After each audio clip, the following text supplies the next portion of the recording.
প্রথমে যখন দাঁড়িয়ে রাখা শুরু করলাম, দুশ্চিন্তা আফসোস কই থেকে সবার আগে ফিল করলাম আমরা ঘরের ভিতর থেকে। মুসলিম মধ্যবিত্ত যখন শিক্ষিত হইল, তারা যখন কিছু নেতৃত্বস্থানীয় পজিশনে গেল, তখন তারা এমন কাজ করলো যেটা মুসলিম মধ্যবিত্ত স্বার্থকে প্রতিনিধিত্ব করে না। আপনাকে সোসাইটিতে ভিক্টিমাইজ করা হয়েছে, আপনার প্যারেন্টসদের মাথায় ওইটা আছে। সুতরাং আপনি যখন ওই সিম্বলগুলো ক্যারি করেন, তারা ভয় পায়। তুমি এটা ক্যারি করছো, তুমি তো সোসাইটি থেকে অপ্রেসড হবে। পশ্চিম যখন উপনিবেশ স্থাপন করা শুরু করে, ওরা বুঝতে পারে শুধু অস্ত্র দিয়ে একটা কমিউনিটিকে ধরে রাখা যায় না, মাইন্ড চেঞ্জ করতে হয়। আধুনিকতার সর্বময়বাদী, এটা অন্যরে গিলে খাওয়া ছাড়া টিকে থাকতে পারে না। আমরা সেই বর্ণবাদ যেটা ছিল, সেটাকে আমি নিজে আত্মস্থ করে ফেলছি। আমি আমার আশেপাশের মানুষকে, আমার সাথে মতের মিল না হোক অথবা লেবাসের কোনো পার্টিকুলার পয়েন্ট মিল না হোক, আমি সেই টার্ম ইউজ করি যেগুলো আমাকে অ্যাজ আ কমিউনিটি দমন করতে ব্যবহার করা হয়েছে। আব্দুল আল মাসুদ খুব সুন্দর করে কিছু বিষয় বলে গেলেন। নিজ ভূমে পরবাসীর মতো আমরা থাকি, এবং আইডিয়াটা probably for the last 16 or 17 years we are facing brutally, right? Islamophobia শব্দটা আমরা মোটামুটি 1-2 বছরে সবাই শুনছি। কে শুনি নাই একটু হাত তুলি। ভেরি গুড, সমস্যা নেই। মোটামুটি বছর 2 যাবত আমরা কিন্তু এটা শুনতেছি, তাই না? এটার মিনিং নিয়েও অনেক অনেক কথা বলেন, একাডেমিক টপিক তো। তো আমি একেবারে আমার আপনার জীবনের সাথে রিলেভেন্ট কয়েকটা বিষয় একটু শেয়ার করি। আমার আলোচনার টপিক হচ্ছে ইসলামোফোবিয়া ঘরে বাইরে। তো আমি যখন ঘর বলবো আর বাইর বলবো, একটা ডিফাইন করতে হয় যে ঘর বলতে আমি কী বুঝাচ্ছি, বাহির বলতে আমি কী বুঝাচ্ছি, রাইট? ঘর মানে আপনার লিটারেল ঘর। এখানে আমরা যারা আছি, বিশেষ করে আমরা যারা জেনারেল এডুকেশন ব্যাকগ্রাউন্ডে, প্রথমে যখন দাঁড়িয়ে রাখা শুরু করলাম, মানে দুশ্চিন্তা আফসোস কই থেকে সবার আগে দেখা মানে ফিল করলাম আমরা ঘরের ভিতর থেকে। আমার আপনার বোন আছে বা আপনার পরিচিত কেউ আছে, তিনি যখন স্কার্ফ শুরু করলেন পরা বা বোরকা পরা শুরু করলেন, সবার আগে কার থেকে ভর্ৎসনা পাওয়া লাগছে? ফ্যামিলি থেকে। তার বাবা নিজেও কিন্তু 5 ওয়াক্ত নামাজ পড়েন, মসজিদে গিয়ে পড়েন, মাও পর্দা করেন। কিন্তু একজন young female in this region, তিনি যখন খুব basic expression of Islam, right, খুব বেসিক এক্সপ্রেশন না, এই বামপন্থীরাও তো দাঁড়িয়ে রাখে। The problem is or the war is between the ideas. Okay, কি বলা হয় আমাদের সচরাচর? একটা শব্দ আপনারা জানেন, আমি ওদিক যাই না। বলা হয় যে আমরা অসামাজিক হয়ে যাচ্ছি। অনেকে শুনছি, আমি অনেক শুনছি ভাই। আর কমনলি কি শুনছি? বিয়ের জন্য তো তোরে কেউ মেয়ে দিবে না। আর ওইটা তো আছেই। শিবির, জঙ্গি, জামাত, রাজাকার, অনেক কিছু শুনছি আমরা, তাই না? আচ্ছা, আপনার বাবা আপনার মা তারা তো বেসিক যে এক্সপ্রেশনটা ইসলামের, এটা ক্যারি করতেছে। তারপরও আপনি ক্যারি করতে চাইলে এই কনসেপশনটা কেন আসে? আপনারা যারা সোশ্যোলজি পড়েন, আমি মাফ চেয়ে নিচ্ছি আগেই, যদি এখানে সোশ্যোলজির কেউ থাকেন, হিস্ট্রির কেউ থাকেন বা অ্যানথ্রোপোলজির কেউ থাকেন। আমি পেশাগতভাবে চিকিৎসক। এখন যে আলোচনা করতেছি এটা আমার নিজের পড়া থেকে। আপনি হয়তো আমার চেয়ে আরও ভালো জানেন, আমি আশা করি আপনি ভালো জানেন। রেসিজমের কয়েকটা টাইপ আছে। আমাদের উস্তাদ আব্দুল আল মাসুদ হাফিজুল্লাহ উনি বলে গেলেন যে মুসলিম মধ্যবিত্ত যখন শিক্ষিত হইল, তারা যখন কিছু নেতৃত্বস্থানীয় পজিশনে গেল, তখন তারা এমন কাজ করলো যেটা মুসলিম মধ্যবিত্তের স্বার্থকে প্রতিনিধিত্ব করে না। কেন করে না, সেই প্রশ্নের উত্তরে আমরা আসবো। 2 নাম্বার ঘর, সেটা হচ্ছে আপনার মহল্লা, আপনার স্কুল, কলেজ বলি নাই, বলা উচিত যদিও, সব জায়গাতে আমরা পরবাসী।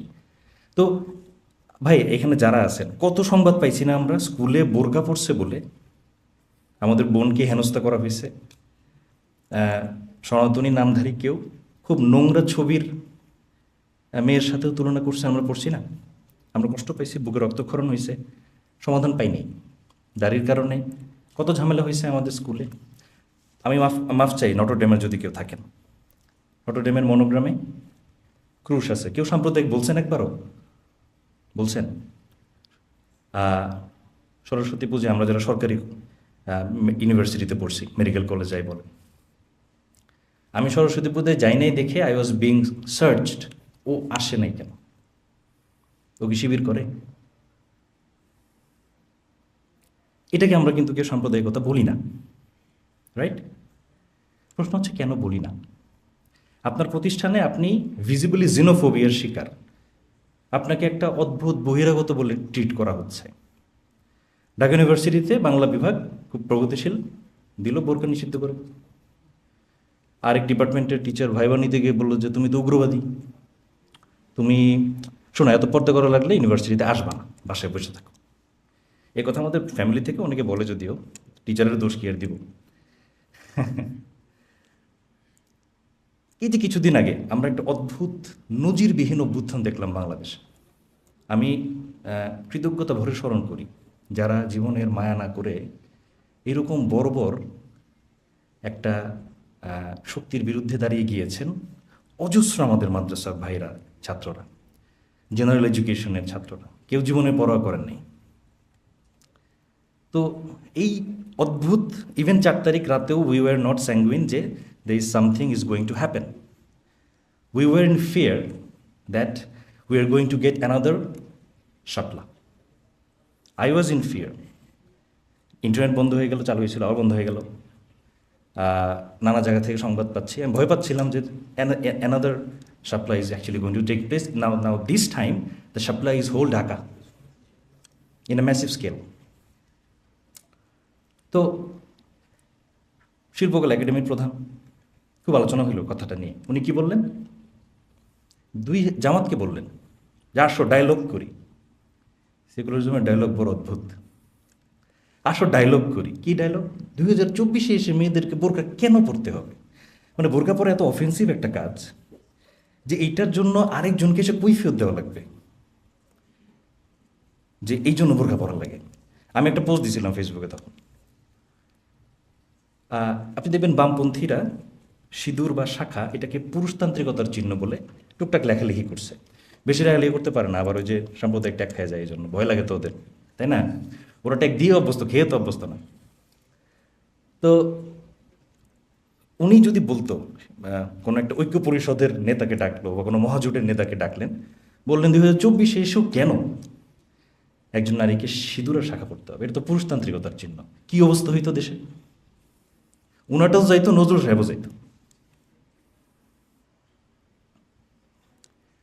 দুইটা জায়গা আমি চিহ্নিত করলাম, একটা আপনার ঘর আর একটা আপনার সোসাইটি। দুইটাকে আমি ঘর বলছি। এখন ঘরের এই ইমপ্রেশনটা আসলে সোসাইটি থেকে এক্সটেন্ড করে। আপনি দেখবেন রেশিয়াল স্টাডি এগুলোতে ইন্টারনালাইজড রেসিজম বলে একটা কথা আছে।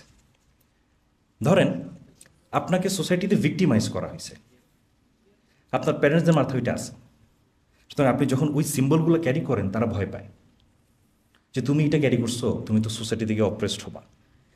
কারো কারো কারো কারো জন্য এটা শুধু ভয় থাকে না, দে ইনজেস্ট দ্য রেসিজম ইটসেলফ। তারা ওই রেসিজমটা নিজে গিলে ফেলে এবং তারা সেটা টর্চ বিয়ারার হয়ে যায়। আমরা আমরা এখানে অনেকেই আছি হয়তো যেটা সাক্ষী।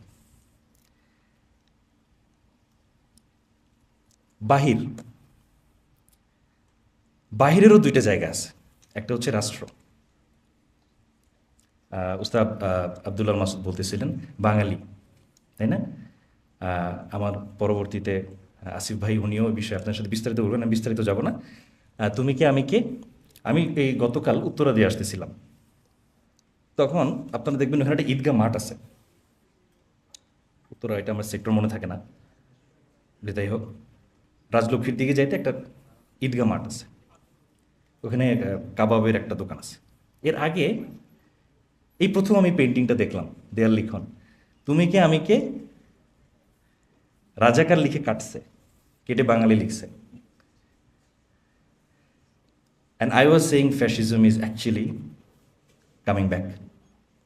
কেন এটা আমি বললাম?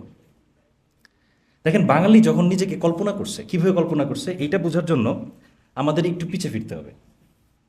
একটু পিছে চলেন, আমরা একটু ইতিহাসে পিছে চলে যাই। ব্রিটিশ উপনিবেশের সময় সিরাজউদ্দৌলা শেষ স্বাধীন নবাব ছিলেন, যে আলীবর্দী বর্গীদের পরাজিত করলো, বাংলাকে অত্যাচার থেকে মুক্ত করলো। মীর জাফর, স্যার জাফর না মীর জাফর, তাও মীর জাফরের একটা ক্রেডিট ছিল, বাকি জনের তো সেটাও নেই। এনিওয়ে, সেই মির্জাফর অ্যান্ড আদার্স উমিচাঁদ রায় বল্লভ অনেকে ছিলেন। আমরা শুধু মির্জাফরের নামটা মনে রাখি, এইটাও ওয়ান সর্ট অফ জেনোফোবিয়া, আর কারো নাম মনে আছে আমাদের? মনে হয় যে ও বেচারা একাই ছিল। আচ্ছা, তো আমরা স্বাধীনতা হারাইলাম, যদিও ওই সময় স্বাধীনতা শব্দটা এখনকার স্বাধীনতা মিনিং ছিল না।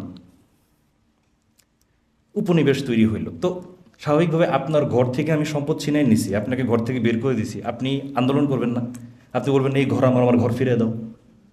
ইনিশিয়াল টাইমে ব্রিটিশ অপারেশনের এগেনস্টে একের পর এক যে রিভোল্টগুলো হইতো, সেটা কারা করতেন?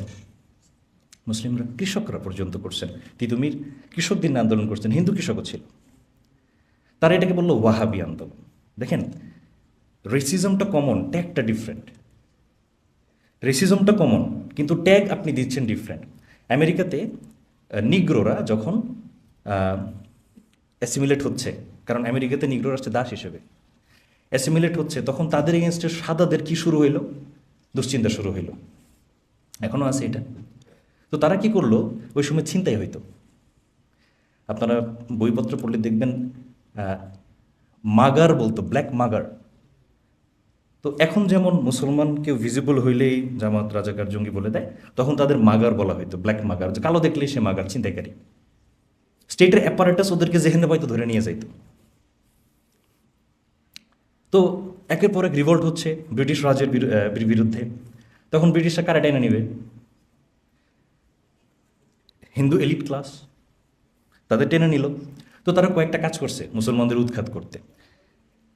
এই ক্ষেত্রে নেপোলিয়নের একটা ঘটনা প্রাসঙ্গিক, আমি ওইখানে জাস্ট ব্রিফটা বলি যে পশ্চিম যখন উপনিবেশ স্থাপন করা শুরু করে, ওরা বুঝতে পারে শুধু অস্ত্র দিয়ে একটা কমিউনিটিকে ধরে রাখা যায় না, মাইন্ড চেঞ্জ করতে হয়। এখানে কিন্তু ওরিয়েন্টালিজমের আইডিয়াটা আসতেছে। তো তারা যেটা করলো, কয়েকটা কাজ করছে। ফার্স্টে ফার্সিটা তারা উঠায় দিল সরকারি ভাষা হিসেবে। তখন চলে আসলো হচ্ছে ইংলিশ। তো এলিট হিন্দু ক্লাস তারা ইংলিশ শেখা শুরু করলো। তখন ইউরোপে আবার আর্যবাদের একটা গুঞ্জন, উৎসাহ দেখা যাচ্ছে। তারা এই দেশে এসে যে কাজটা করলেন, বাংলা ভাষাটার প্রথম ব্যাকরণ কে লিখছে? উনি কি বাঙালি? উনি কেন লিখছে ভাই?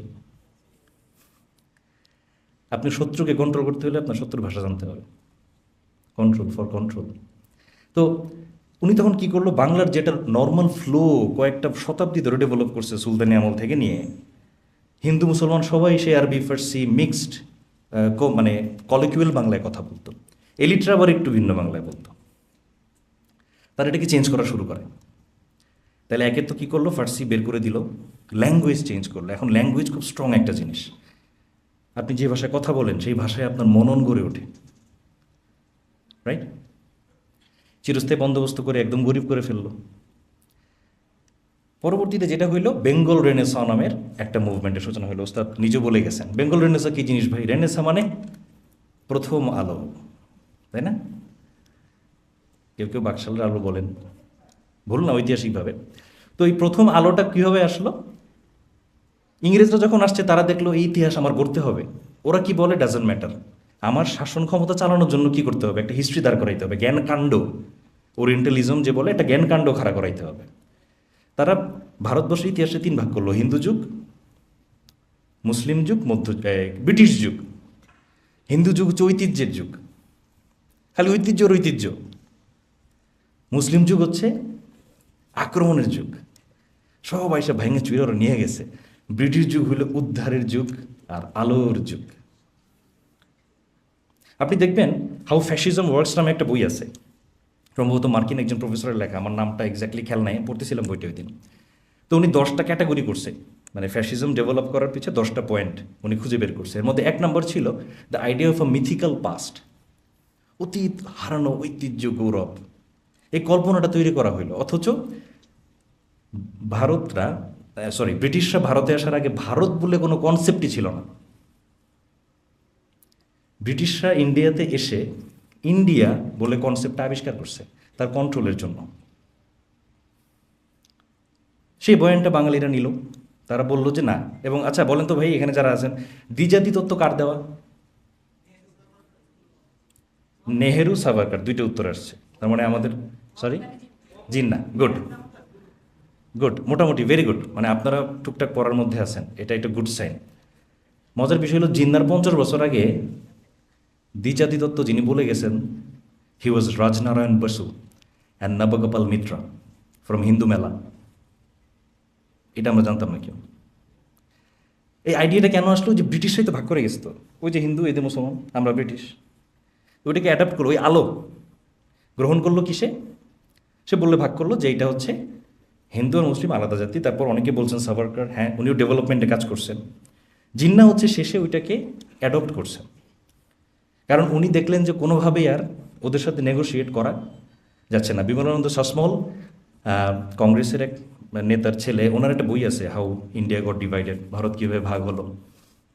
উনি এখানে বলছেন ওনার মতে জিন্না শেষ পর্যন্ত চেষ্টা করছিলেন নাকি যাতে হারমোনি কোএক্সিস্ট করে থাকা যায়, কিন্তু হিন্দু এলিটসদের কারণে তারা পারেন নাই। আচ্ছা, দেশ ভাগ, দেশ ভাগ এটার জন্য দায়ী কে? আমরা কি শুনছি ছোটবেলা, আমরা পড়ছি না? কারা দায়ী? জিন্না দায়ী। আদিপাপ আমাদের এই উপমহাদেশে, এই ভূখণ্ডে মুসলমানের আদিপাপ হচ্ছে দেশভাগ, না? জয়া চ্যাটার্জি কেমব্রিজে একটা গবেষণাপত্র লিখে ফেললেন বেঙ্গল ডিভাইডেড নামে। উনি দেখাইলেন ঘটনা উল্টা, ঘটনা উল্টা। হিন্দু এলিট ক্লাস পাওয়ার শেয়ার করতে রাজি ছিল না মুসলমানদের সাথে। তারা বলছে এই জবনদের সাথে আমি পাওয়ার শেয়ার কেন করব? And that ultimately led to the division of their own country. আলোচনা কমপ্লেক্স করবো না, আমি আছি কোথায়? কলোনিয়াল টাইমে, কীভাবে বেঙ্গল ন্যাশনালিজম ডেভেলপ করবো। তো তারা পশ্চিম থেকে কি ধার করলো?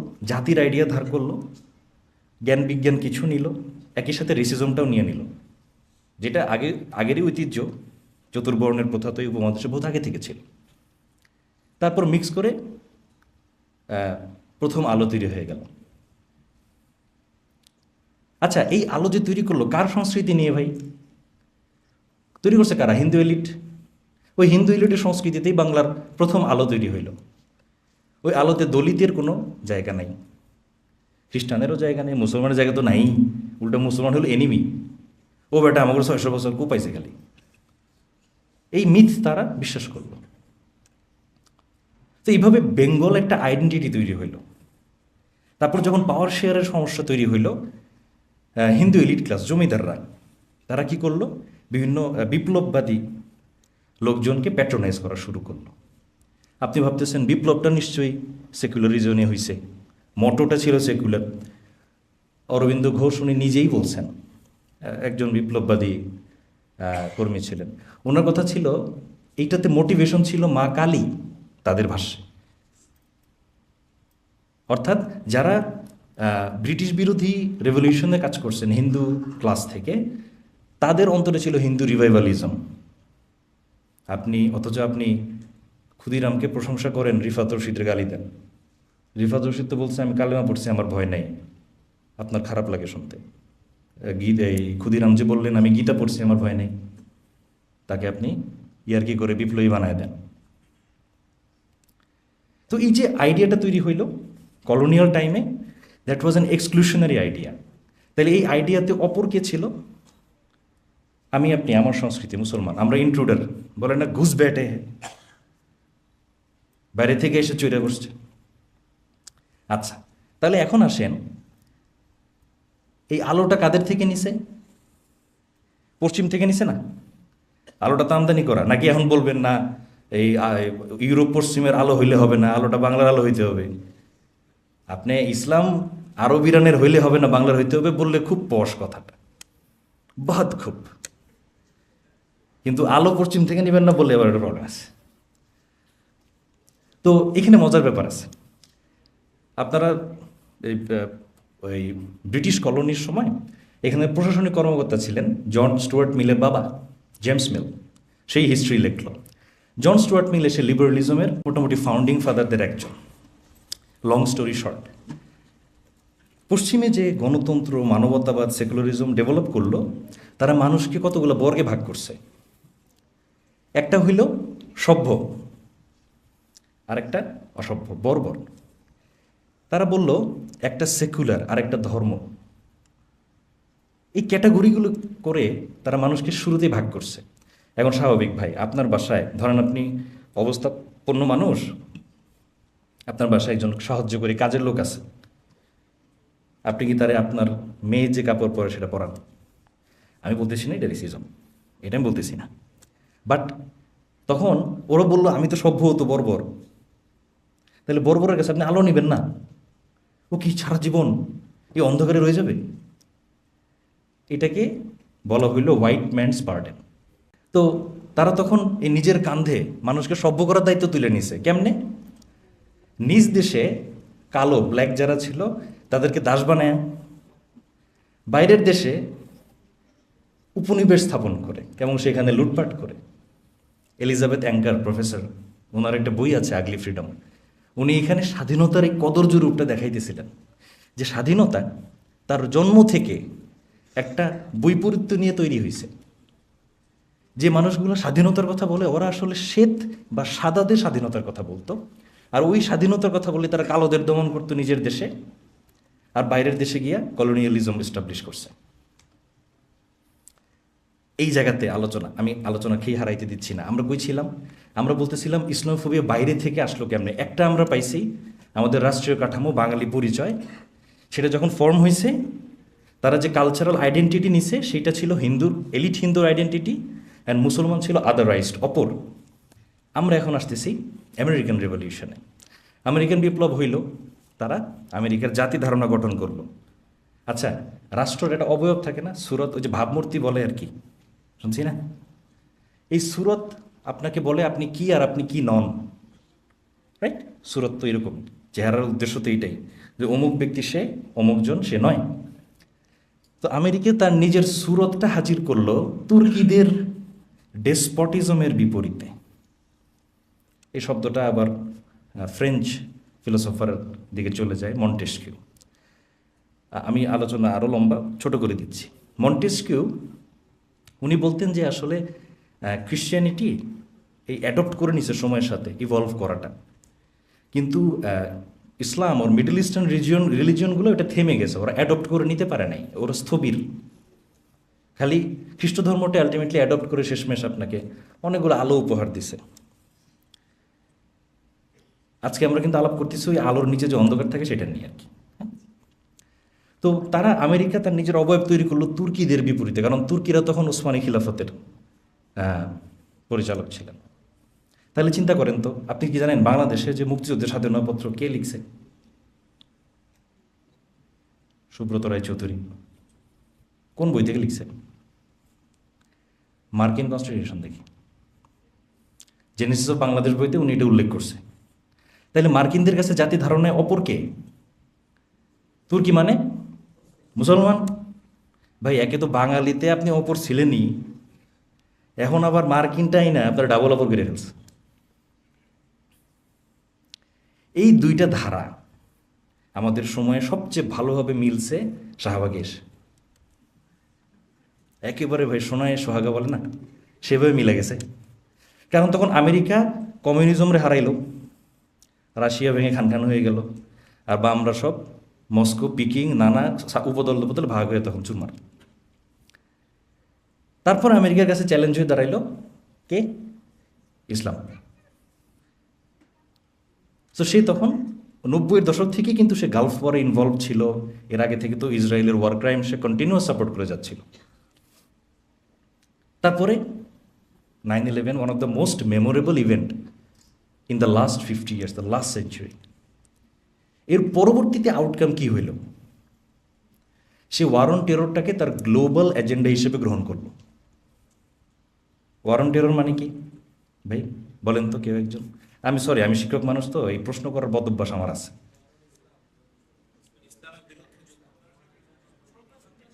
এই যে সুন্দর বাংলা বলছেন ভাই, থ্যাংক ইউ, প্রথম আলো বাংলা হয়েছে একদম। আরেকটা শব্দ আছে, সন্ত্রাসের বিরুদ্ধে অনন্ত যুদ্ধ। হ্যাঁ, আচ্ছা, মজার বিষয় অন্য জায়গায়। আধুনিকতা সর্বময়বাদী, এটা অন্যরে গিলে খাওয়া ছাড়া টিকে থাকতে পারে না। কথাটা কঠিন। কি বললাম? মানবতাবাদ, সেকুলারিজম, জাতীয়তা, আধুনিকতার অফশোট না। এটা সর্বময়বাদী, ও আপনাকে আপনার জায়গায় থাকতে দেবে না, আপনার গিলে খাবে। আমেরিকা তখন লিবারালিজমকে ছড়ায় দেওয়ার জন্য এবং সেফগার্ড করার জন্য যে মিলিটারিজমের আশ্রয় নেয়, সেটার নাম ছিল ওয়ার অন টেরর। আমি আমার বইতে একজন একাডেমিককে সাইট করছি, এক্স্যাক্টলি আমার এই মুহূর্তে তার নাম মনে পড়তেছে না। উনি নিজেই বলছেন যে এটা ছিল অ্যাকচুয়ালি অ্যাগ্রেসিভ লিবারালিজম এস্টাবলিশ করা through militarism,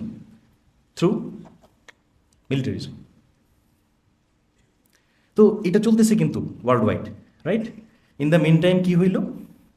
Pilkhana, one of the most tragic events of our country since independence quote and quote, কারণ এটা নিয়ে আপনি ডিবেট করতে পারবেন। তো সেখানে কয়েক বছর আগে থেকে কিন্তু হচ্ছে যে মিলিটারির মধ্যে ইসলামিক মিলিটেন্সি ঢুকছে, এই প্রচার কিন্তু আমেরিকায় চলতেছিল। এরপরে আমরা দেখলাম পিলখানার একটা খুব মর্মান্তিক ঘটনা।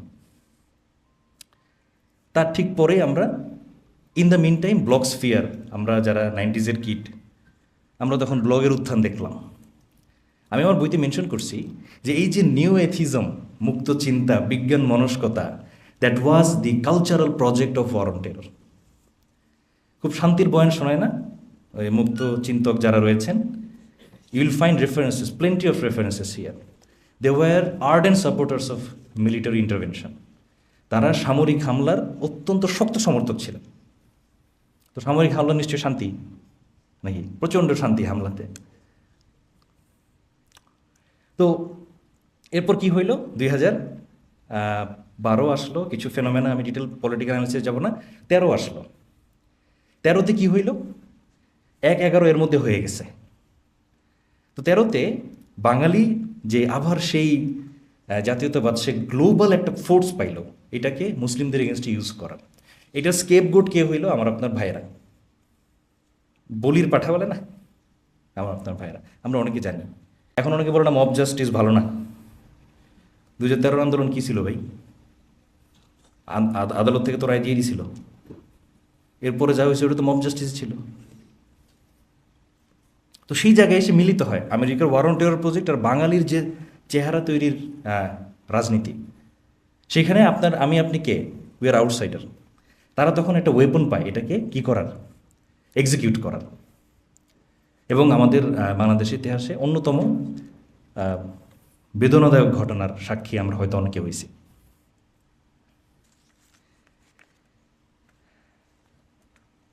মানবাধিকারের রাজনীতি নিয়ে দুটো কথা বলে শেষ করি। চায়না এবং আমেরিকার সম্পর্ক নিয়ে আরেকজন লেখক উনি লিখতেছিলেন যে আমেরিকার মানবাধিকারের রাজনীতি খুব ইন্টারেস্টিং।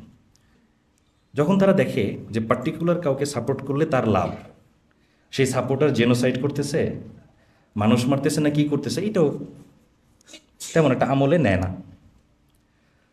কিন্তু যখন দেখে এই জায়গাতে আমার হিউম্যান রাইটসের কথা বললে আমার লাভ, তখন সে আবার ওই জেনোসাইড যে করতেছে, মারপিট যে করতেছে, তার বিরুদ্ধে দাঁড়ায় যায়, সিআইকে মোবিলাইজ করে। অর্থাৎ এই মানবাধিকারের রাজনীতি এটা পুরো আসলে কিসের রাজনীতি? মানুষ অধিকারের, স্বার্থের রাজনীতি। তো আমরা যদি সামারি করি আমাদের আলোচনার, ইসলামোফোবিয়ার এই যে বাহ্যিক অবস্থাটা, একটা হিউজ প্যারানয়া, এটা আমাদের প্রতিটা মানুষের মধ্যে ঢুকছে, আমার পরিবারে আছে। আমরা সেই বর্ণবাদ যেটা ছিল সেটাকে আমি নিজে আত্মস্থ করে ফেলছি, এবং আমি আমার আশেপাশের মানুষকে, আমার সাথে মতের মিল না হোক অথবা লেবাসের কোনো পার্টিকুলার পয়েন্ট মিল না হোক, আমি সেই টার্ম ইউজ করি যেগুলো আমাকে অ্যাজ আ কমিউনিটি দমন করতে ব্যবহার করা হয়েছে।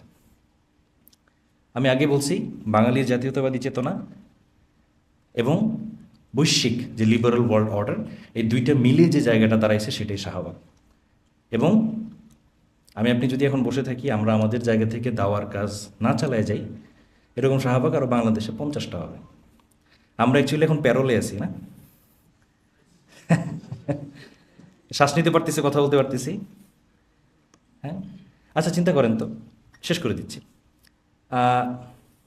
এখনকার যারা ক্ষমতা চালাচ্ছেন তাদের বিষয়ে অভিযোগ আছে না যে তারা মানুষের যে স্পিরিট বা যে স্পৃহাটা ছিল, যে আকাঙ্ক্ষা ছিল, এটার সাথে তারা সদ্ভাব করতেছেন না। অভিযোগ তো সত্য, উই নো দ্যাট। আচ্ছা, তো এই এখনকার যারা আছেন তাদের মাইন্ডসেট কোনটা? লিবারেল ওয়ার্ল্ড অর্ডারের মাইন্ডসেট। দিন শেষে ওইটাতে আমি আপনি তো অপর। সো এখনই খুশি হওয়ার কিছু নাই। কি করতে পারি আমরা এখন, এটা হইল কথা। যে ভাই আপনি অনেকক্ষণ এই ইসলামোফোবিয়া নিয়ে আলাপ করলেন, করবো কি? চলে যাব ওই ছাগল নিয়ে পাহাড়ে চলে যাব? আমাকে আপনাকে আল্লাহ তো ওই জন্য বাংলার জমিনে পাঠায়নি, কারণ আছে পাঠানো। আমরা যতটুকু পারি যার জায়গা থেকে খেদমত করব। তো আমার কিছু, আমি যেহেতু পলিটিক্যাল অ্যাক্টিভিস্ট না, আমি থিওরিস্ট, যারা মূলত রাজপথের রাজনীতির সাথে জড়িত তারা হয়তো আমার যারা ভালো বলতে পারবেন, কারণ তারা এটা ফেস করছেন। আমি কয়েকটা পয়েন্ট বলতে পারি আপনাকে, আমার আইডিয়া একটু শেয়ার করে যাই আপনাদের সাথে। 1 নম্বর, সামাজিক সচেতনতা। প্রতিটা মানুষকে এই বিষয়ে কনসাস হইতে হবে যে আমরা রেসিজমের শিকার, কাঠামোবদ্ধ রেসিজমের শিকার, সিস্টেম্যাটিক অপারেশনের শিকার, এবং existing system philosophically and structurally এটাকে নার্চার করে, এটাকে পুষ্টি দিয়ে সে বাঁচায় রাখছে। Number 2, this is the very tough one. বাংলাদেশে ইসলাম নিজের পরিচয়ের সাথে ধারণ করে রাজনীতি করেন এমন অনেক দল আছে, তাই না?